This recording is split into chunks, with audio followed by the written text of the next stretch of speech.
Hi, Miss Miranda. I'm Lucy. I noticed that your son Alex was absent from school today. Is everything okay? Hi, yes, I'm sorry.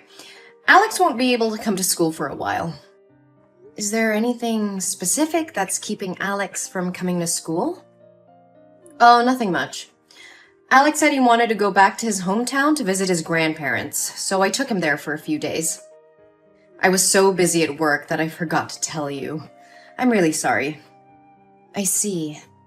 That sounds like a nice trip. When do you expect Alex to be back at school? We're planning to stay for a few more days, but I'll make sure he catches up on any work when we return. He hasn't seen his grandparents in a long time, so I thought it'd be a good opportunity for him to spend time with them. I understand, but it's important for Alex to attend school regularly so that he doesn't fall behind on his studies. We have some exams coming up soon, and I want to make sure that he's prepared for them. Don't worry. Alex is a smart boy. He'll catch up on any missed work and do fine on the exams. I hope so, but I have to be honest with you. I'm concerned about Alex's academic performance and behavior at school recently. He's been struggling with his coursework lately, and I've noticed some strange behavior from him during class. Really? I wasn't aware of that. What kind of behavior? Well, he seems disengaged from the class and doesn't participate much in group activities. I've also noticed that he's easily distracted and fidgety during lessons. It's possible that there may be something else going on with him that's affecting his behavior.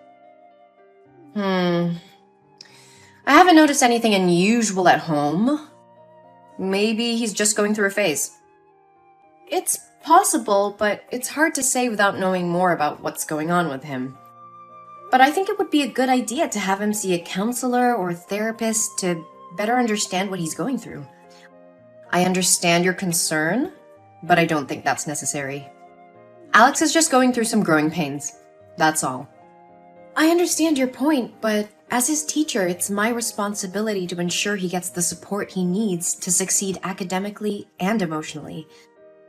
I would hate to see him fall behind or struggle with underlying issues. I appreciate your concern, Lucy. I'll keep an eye on him and let you know if there are any changes. Thank you, Miss Miranda. Please keep me updated on his progress and let me know if there's anything I can do to help.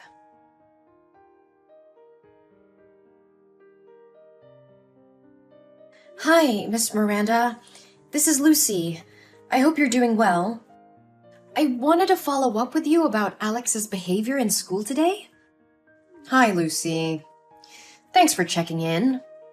I'm sorry to hear that. What's going on? He seemed very disoriented and anxious and didn't participate in class activities. He's always sitting in the corner of the classroom looking for ways to shield his body. When I asked him about his trip to his hometown, he said he didn't go anywhere and was alone in the house. Oh, I don't know what's wrong with the boy. We did go on a trip to visit his grandparents, but maybe he's just forgotten. Apparently, he even took a picture with his grandparents and wanted me to print it out. I put some pictures in his school bag. You can open it to find them. I see them, but are you sure these are recent pictures of Alex? Because he looks smaller in these pictures. Oh, of course. I'm sure about it. Maybe because Alex has put on weight in the few days he's been with his grandparents. So you see it that way. Yes, but I noticed some bruises on his arms that looked like they were from someone grabbing him tightly, which had me concerned. I just wanted to ask if everything is all right at home. Oh, those bruises. Yeah, he fell down while playing with his friends. It's nothing to worry about. I can't say for sure, but the bruises looked suspicious. And how Alex acted today made me think that something might be going on at home. Miss Miranda, I have to be honest with you. I'm concerned that Alex may have been abused. The bruises on his arms are a red flag for me, and his behavior at school has been really concerning lately. What are you talking about? That's ridiculous. He's my lovely son. I've never had any reason to abuse him. I understand that, but the bruises are still concerning. I would really like to speak with Alex and get a better understanding of what's going on. You know that there's a counseling room for psychology, right? Please take some time to come here and participate in a counseling session with me and Alex. As his guardian, your presence would be required. No, I am not allowing you to do that. You can't put my son in there and turn him into a psycho. He's just going through puberty changes. Don't overreact. Puberty at 7 years old? I don't think that's a valid reason. Miss Miranda, I understand you may feel uncomfortable with the idea of counseling, but I believe it's important for Alex's well-being that we explore these concerns. I still don't understand why you're making such a big deal out of this. He fell down. That's all. I appreciate that you're trying to explain the bruises, but as a teacher, it's my responsibility to look out for the welfare of my students. And right now, I'm worried that something might be going on with Alex that's causing him to act this way. You should stop talking nonsense about my son. You are not allowed to touch or talk to my son anymore. I will find a psychiatrist myself, so he'll be treated on my terms. We are dealing with some personal matters that we would rather keep private. I'm going to school to pick him up right now. I understand your concerns about privacy, but as Alex's teacher, it's important for me to ensure that he's getting the support he needs to succeed academically and emotionally. Please let me know if there's anything I can do to help.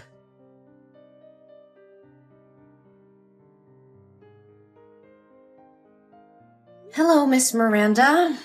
I was just wondering if everything is all right. Alex hasn't been in school for 3 days, and I'm a little concerned. There's nothing to be concerned about. Alex didn't want to go to school, so I let him stay home. I see. However, with only 3 days left until the exam day, it's not a good idea for Alex to take too many breaks. He won't be eligible for the class if he continues to miss school. I understand your concern. I took Alex to a psychiatrist, and she recommended that he rest for a while. So, I followed her suggestion. If that's the case, I can help Alex apply for a leave of absence from school so he won't fall behind. How is Alex's condition? He's much better now. The test results show that he has a developmental anxiety disorder and a tendency to self-harm. The bruises were caused by him. Lately, he's been experiencing a lot of anxiety, and it's been difficult for him to attend school. I'm sorry to hear that. Anxiety can be really tough to deal with. I would like to visit Alex to see how he's doing and offer any assistance I can. Could you arrange that? I appreciate your concern, but it's not necessary. We're taking care of everything at home, and Alex is receiving the support he needs. I understand. Can I at least drop Alex some study materials, assignments, and study guides? I just want to make sure he's doing okay. We're working with the tutor to make sure he doesn't fall behind, so I think he'll be fine. Thank you for your concern, but I'd prefer it if you didn't visit him now. We just want some privacy to deal with the situation. Of course, Miss Miranda. Please let me know if there's anything else I can do to support Alex.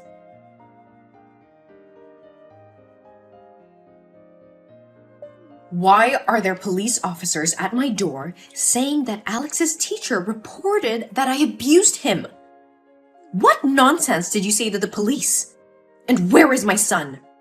Where did you take him? I reported a serious child abuse case that occurred to my student Alex. I am just trying to protect him. What are you talking about? If you don't have proof, why are you accusing me? Are you trying to kidnap my son? I would never do anything cruel to Alex as you and your boyfriend did. Alex is in the hospital with me. The police have just finished taking his statement. What statement? What the hell are you talking about? After class today, I had to pass by your house. I noticed that your house was locked from the outside, even though you said you were at home with Alex. There were crumpled pieces of paper all over your yard with SOS written in Alex's handwriting. And? I called out to Alex and tried calling you, but you didn't pick up. So I went inside to check. Alex was lying motionless on the floor, covered in whip marks and bruises. He was unconscious. This is outrageous. How dare you enter my property without my permission? You have no right to do that. Go ahead. I'm not afraid of you. I had to take action because I saw something that raised serious alarm bells. Alex was lying unconscious on the floor with whip marks and bruises all over his body. It was a horrific sight, and I couldn't just stand by and do nothing. You just make things worse. He was probably just sleeping. Just fell asleep? I broke the window to get in, and the noise was so loud that Alex didn't even move. That boy was unconscious, and the bruises were too severe to be self-inflicted. I called the police and took Alex to the hospital. But I already told you he is mentally ill and tends to harm himself. He's hit himself before, and I wouldn't be surprised if he did it again. Alex's emotions are very unstable. He's in a constant state of fear and panic. He shows very similar behavior to children suffering from abuse, especially when he sees a man wearing a belt. Moreover, Alex has very serious back injuries. So how could a 7-year-old kid hit himself in the back with such great force? You're wrong. He has a developmental anxiety disorder, and the bruises were caused by himself.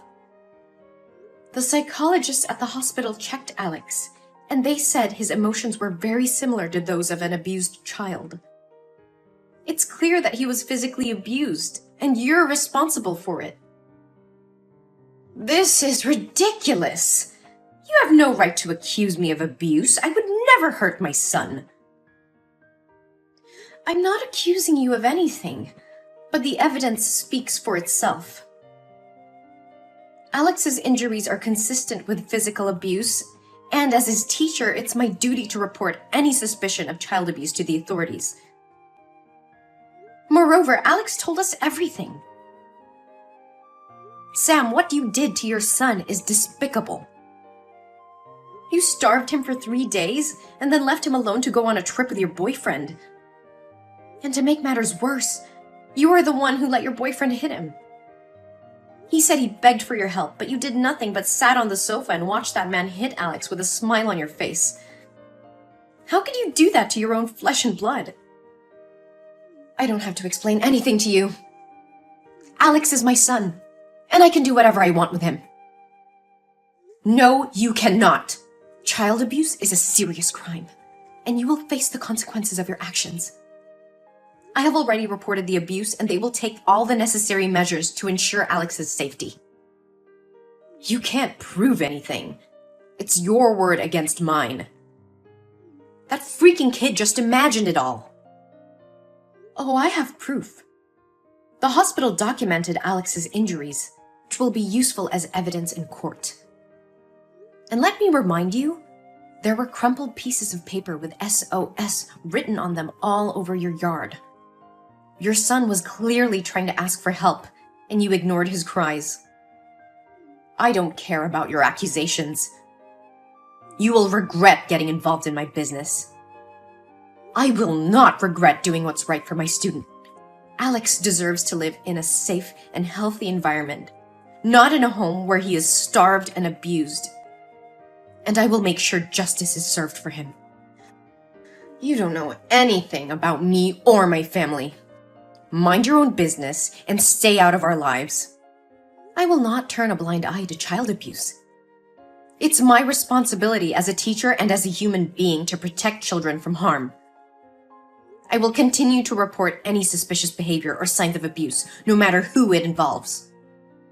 Listen, I understand that you care about Alex, but I also know that kids can make things up.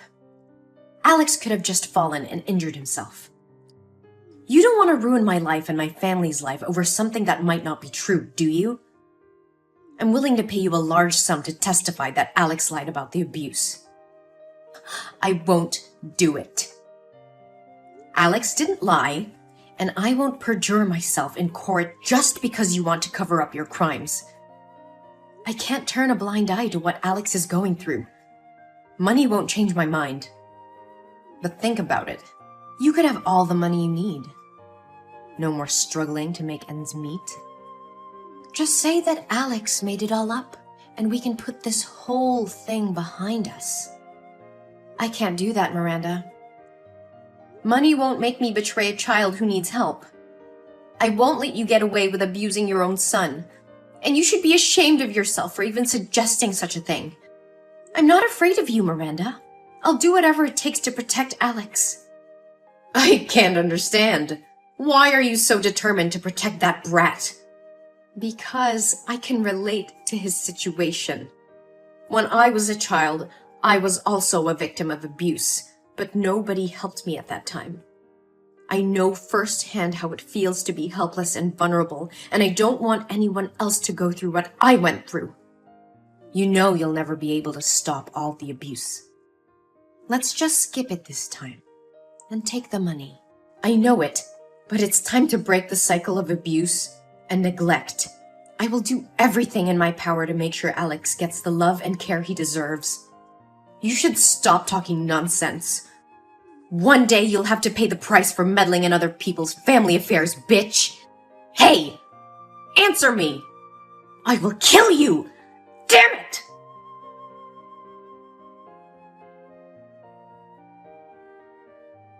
One day later, Sam and her boyfriend were arrested for child abuse. The police found evidence in their house, confirming the teacher's suspicions. Miranda and her boyfriend were charged and sentenced to jail for their heinous crimes. Meanwhile, Alex is recovering very well under the care of me and other friends and teachers in school. With love and care, he regained his strength and confidence. I have become his legal guardian, and he's thriving under my care. Alex's story inspired me to advocate for child protection and fight against child abuse. I started a campaign to raise awareness about child abuse and to promote the importance of reporting any suspicion of abuse. In the end, justice was served, and Alex found a new home where he's loved and cared for. Alex now has a chance to live a happy and fulfilling life, and I'm very happy for him.